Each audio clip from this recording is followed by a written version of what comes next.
दोस्तों, आधार स्टडी में एक बार फिर आप सभी का हार्दिक स्वागत है। दोस्तों, रीट और सीटेट 2020 को लेकर अपन शिक्षा मनोविज्ञान का अध्ययन कर रहे थे। इसी क्रम में आज अपन पढ़ेंगे रॉबर्ट गेने का अधिगम सोपानिकी सिद्धांत। दोस्तों, रॉबर्ट एम गेने का अधिगम सोपानिकी सिद्धांत अर्थात ये अधिगम का जो सिद्धांत है इसको क्रमबद्धता से जचाया हुआ अधिगम का सिद्धांत है। रॉबर्ट एम गेने ने क्या किया, जो पूर्व के अधिगम सिद्धांत थे कई मनोवैज्ञानिकों के द्वारा दिए गए थे, उन सभी अधिगम के सिद्धांत, कुल 8 प्रकार के अधिगम सिद्धांत हैं, उन 8 प्रकारों को रॉबर्ट एम गेने ने एक महत्व के आधार पर क्रमबद्धता से उनको एक पिरामिड में जमाया था कि सबसे पहले ये अधिगम का सिद्धांत होना चाहिए, उसके बाद ये, उसके बाद ये। अब वो 8 प्रकार कौन से हैं इनके बारे में अपन डिटेल चर्चा करेंगे। और दोस्तों, यहां से आपके एग्जाम में किस टाइप के बहुत ही विविध प्रकार के क्वेश्चन पूछे जाते हैं उन सब के बारे में भी अपन चर्चा करने वाले हैं। दोस्तों, शिक्षा मनोविज्ञान में आपका जब तक कॉन्सेप्ट डेवलप नहीं होगा तब तक आप क्वेश्चन को सोल्व नहीं कर सकते। अपन आगे चर्चा करेंगे कि यहां से एग्जाम में कैसे क्वेश्चन पूछे गए हैं। बहुत ही इंटरेस्टिंग क्वेश्चन इस अधिगम सिद्धांत से पूछे गए हैं, उन सब के बारे में अपन चर्चा करेंगे। दोस्तों, आप हमारे चैनल पर नए हैं तो चैनल को सब्सक्राइब कर लीजिए। वीडियो अगर आपको पसंद आता है तो वीडियो को लाइक जरूर कीजिएगा और अपने दोस्तों में भी शेयर कीजिएगा। इसके अलावा कोई आपका सुझाव है तो कमेंट के माध्यम से दे सकते हैं। चलिए दोस्तों, स्टार्ट करते हैं रॉबर्ट एम गेने का अधिगम का सोपानिकी सिद्धांत। दोस्तों, रॉबर्ट एम गेने ने सीखने के कुल 8 प्रकार बताए हैं और ये जो 8 प्रकार हैं, ये अधिगम के जो 8 सिद्धांत थे, उन सिद्धांतों को एक पिरामिड में क्रमबद्धता उनके महत्व के आधार पर उनको जमाया था। सबसे पहले कौन सा अधिगम होना चाहिए, उसके बाद कौन सा और अंत में कौन सा होना चाहिए, और ये क्रमबद्धता इसके महत्व के आधार पर और सीखने के आधार पर सरल से जटिल की ओर जमा रखा था। और दोस्तों, ये जो क्रमबद्धता थी, ये क्रमबद्धता इन्होंने अपनी एक पुस्तक लिखी थी, द कंडीशन ऑफ लर्निंग। ये पुस्तक का नाम आपको ध्यान में रखना है, काफी इंपॉर्टेंट है एग्जाम की दृष्टि से। द कंडीशन ऑफ लर्निंग, इस पुस्तक में इन्होंने अपने 8 प्रकार बताए हैं, उनको क्रमबद्धता से जमाया है। इन 8 प्रकारों को सरल से जटिल की ओर महत्व के आधार पर क्रमबद्ध किया गया है। अब देखते हैं कि वो 8 प्रकार कौन से हैं और उनको किस क्रम में इन्होंने जचाया है। दोस्तों, रॉबर्ट एम गेने ने एक पिरामिड के माध्यम से इसको समझाया है। जो सबसे नीचे का अर्थात जो सबसे पहले अधिगम होना चाहिए उसको सबसे नीचे पिरामिड में रखा है, उसके बाद कौन सा होना चाहिए, तो इसका जो क्रम है वो नीचे से ऊपर की ओर इसका क्रम है। दोस्तों, सबसे पहले रॉबर्ट एम गेने ने जो क्रमबद्धता में सबसे नीचे जिसको रखा है वो है संकेत अधिगम, जिसको इंग्लिश में सिंबल लर्निंग भी बोला जाता है। सबसे पहले संकेत अधिगम, पहले अपन इसके 8 प्रकार देख लेते हैं, कौन कौन से 8 प्रकार हैं, उसके बाद एक एक के बारे में अपन डिटेल चर्चा करेंगे। सबसे पहला है संकेत अधिगम, जिसको इंग्लिश में बोलते हैं सिंबल लर्निंग। दूसरा है उद्दीपक अनुक्रिया अधिगम, जिसको SR theory, stimulus response theory भी बोला जाता है। यह है दूसरे नंबर पर, इसको बोलते हैं अपन एसआर थ्योरी।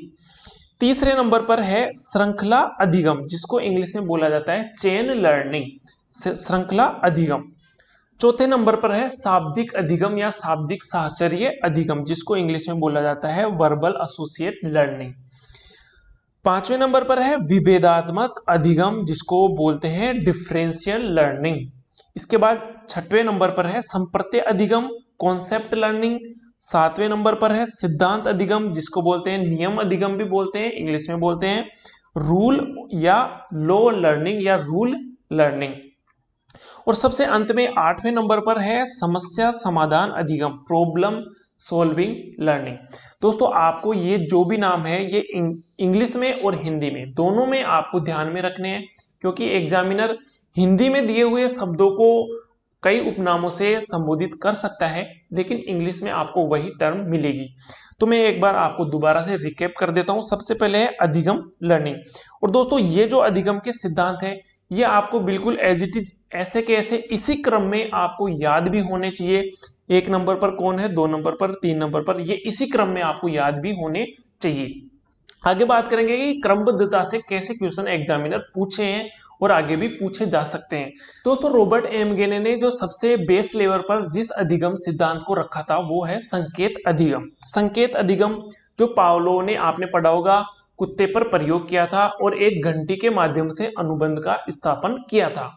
जो घंटी वो एक संकेत का माध्यम थी, एक संकेत को प्रदर्शित कर रही थी। इसी के आधार पर जो संकेत अधिगम होता है उसको सबसे पहले लेवल पर रखा गया है कि जो सबसे पहला अधिगम होता है वो संकेत के माध्यम से अधिगम होता है। दूसरा है उद्दीपक अनुक्रिया अधिगम, जिसको इंग्लिश में बोलते हैं SR theory, stimulus response learning. कोई भी उद्दीपक है, उस उद्दीपक के प्रति अनुक्रिया की जाती है तो उसको दूसरे नंबर पर रॉबर्ट एम गेने ने रखा है उद्दीपक अनुक्रिया अधिगम। तीसरे नंबर पर है श्रृंखला अधिगम, जिसको बोलते हैं चेन लर्निंग। श्रृंखला अधिगम जो एक अधिगम और अनुक्रिया की आपस में एक श्रृंखला डेवलप हो जाती है कि पहले उद्दीपन, उसके बाद अनुक्रिया, फिर उद्दीपन, फिर अनुक्रिया, तो उसको तीसरे नंबर पर रॉबर्ट एम गेने ने रखा है श्रृंखला अधिगम। उसके बाद चौथे नंबर पर है शाब्दिक अधिगम या शाब्दिक साहचर्य अधिगम, जिसको इंग्लिश में बोलते हैं वर्बल एसोसिएट लर्निंग। इसको चौथे नंबर पर रखा है, जिसके माध्यम से अपन कविता याद करते हैं, पहाड़े याद करते हैं, सूत्र याद करते हैं, तो उसको शाब्दिक साहचर्य अधिगम में रखा गया है। पांचवें नंबर पर है विभेदात्मक अधिगम, डिफरेंशियल लर्निंग, अर्थात कोई भी सीखने के अलग अलग विभेद तरीके हो सकते हैं। उसके बाद संप्रत्यय अधिगम, जिसमें कोई भी बालक के कॉन्सेप्ट डेवलप हो जाता है, उस कॉन्सेप्ट के आधार पर वो कुछ नई चीजें और भी सीख सकता है, तो छठे नंबर पर रखा है संप्रत्यय अधिगम, कॉन्सेप्ट लर्निंग। सातवें नंबर पर है सिद्धांत अधिगम, जिसको रूल लर्निंग या लॉ लर्निंग भी कहते हैं। और आठवें नंबर पर सबसे लास्ट में है समस्या समाधान अधिगम। जो कोहलर का प्रयोग था, सूझ का सिद्धांत या अंतर्दृष्टि का सिद्धांत, प्रॉब्लम सॉल्विंग लर्निंग, उसको सबसे लास्ट में सबसे ऊपर पिरामिड में रखा है। जो अधिगम का अंतिम उद्देश्य होता है कि बालक समस्या का स्वतः सूझ के माध्यम से समाधान कर सके। तो ये अधिगम के नीचे से ऊपर की ओर 8 प्रकार रॉबर्ट एम गेने ने बताए हैं। दोस्तों इन 8 प्रकारों को इसी क्रम में याद करने के लिए आप इनका 4-4 का पेयर बना सकते हो और उसके बाद आप याद कर सकते हो। इनके जो प्रारंभिक नाम है उनसे आप याद रखिए, संकेत, उद्दीपक, श्रृंखला, शाब्दिक, उसके बाद विभेद, संप्रत्यय, सिद्धांत और समस्या। ये 8 प्रकार आपको ऐसे के ऐसे याद रखने हैं, तभी आप एग्जाम के क्वेश्चन सोल्व कर पाओगे यहाँ से। तो ये रॉबर्ट एम गेने के अधिगम के प्रकार है। अब बात करते हैं कि यहाँ से कैसे क्वेश्चन आपके एग्जाम में पूछे जा सकते हैं। दोस्तों एग्जाम में क्वेश्चन पूछने की बात करें तो सबसे पहला क्वेश्चन तो यही पूछा जा सकता है कि अधिगम का सोपानिकी सिद्धांत किस मनोवैज्ञानिक द्वारा दिया गया। आपका आंसर होगा रॉबर्ट एम गेने। टाइप 2 दूसरा जो क्वेश्चन पूछा जा सकता है यहाँ से कि रॉबर्ट एम गेने ने कितने प्रकार के अधिगम के सिद्धांत बताए हैं। आपका आंसर होगा 8 प्रकार के अधिगम के सिद्धांत बताए हैं। इसके बाद आपको पूछा जा सकता है कि रॉबर्ट एम गेने की पुस्तक का क्या नाम था। तो रॉबर्ट एम गेने की पुस्तक का नाम था द कंडीशन ऑफ लर्निंग, ये इनकी पुस्तक का नाम था। इसके बाद जो क्वेश्चन पूछा जा सकता है कि रॉबर्ट एम गेने के जो 8 प्रकार है अधिगम के, उसमें न्यूनतम अधिगम कौन सा है। ये आपके एग्जाम में पूछा जा सकता है कि न्यूनतम अधिगम का सिद्धांत कौन सा है। आपका आंसर होगा संकेत अधिगम, ये सबसे नीचे है, अर्थात सबसे न्यूनतम अधिगम का सिद्धांत है संकेत अधिगम। इसके अलावा 5वां टाइप का क्वेश्चन हो सकता है, वो पूछ सकता है कि सबसे उच्चतम अधिगम का सिद्धांत कौन सा है। तो आपका आंसर होगा समस्या समाधान अधिगम। और इसके अलावा जो आजकल ट्रेंड है क्वेश्चन पूछने का, आपको पूछा जा सकता है कि कौन सा रॉबर्ट एम गेने का अधिगम सिद्धांत है या कौन सा नहीं है। तो आपको ये 8 के 8 जब नाम ध्यान में रहेंगे तभी आप उस क्वेश्चन का आंसर दे पाओगे कि रॉबर्ट एम गेने के कौन से अधिगम के प्रकार हैं या कौन से नहीं है। तो आपको 8 के 8 नाम ध्यान में रखने हैं। इसके अलावा आपसे पूछा जा सकता है कि जो पावलोव है उनका शास्त्रीय अनुबंधन का सिद्धांत है, वो रॉबर्ट एम गेने के अधिगम के 8 प्रकारों में किस क्रम में रखा गया है। तो वो पहले क्रम में रखा गया है। ऐसे ही आपको पूछा जा सकता है कि कोहलर का सूझ का जो सिद्धांत है वो रॉबर्ट एम गेने के 8 प्रकारों में किस क्रम में रखा गया है।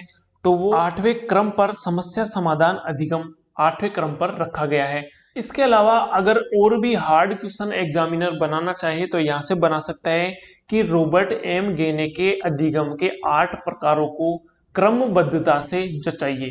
दोस्तों यहाँ पर ऐसे क्वेश्चन में अच्छे अच्छे जम जाते हैं, लेकिन क्रमबद्धता उनसे नहीं जम पाती। पूछने वाला आपको जरूरी नहीं है कि सबसे पहले संकेत, अधिगम, उद्दीपक, अनुक्रिया इस प्रकार क्रम से दे। वो आपको बीच में से भी दे सकता है, तीसरे नंबर से, छठवें नंबर पर, सातवें नंबर पर, ऐसे भी आपको बीच में से पूछ सकता है।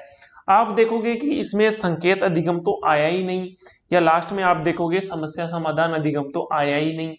तो आपको इनकी क्रमबद्धता बीच में से भी पूछी जा सकती है, ये भी आपको ध्यान में रखना है। इसके अलावा एक और टाइप का क्वेश्चन पूछा जा सकता है जो आरटेट में पूछा गया था और सीटेट में भी पूछा गया था।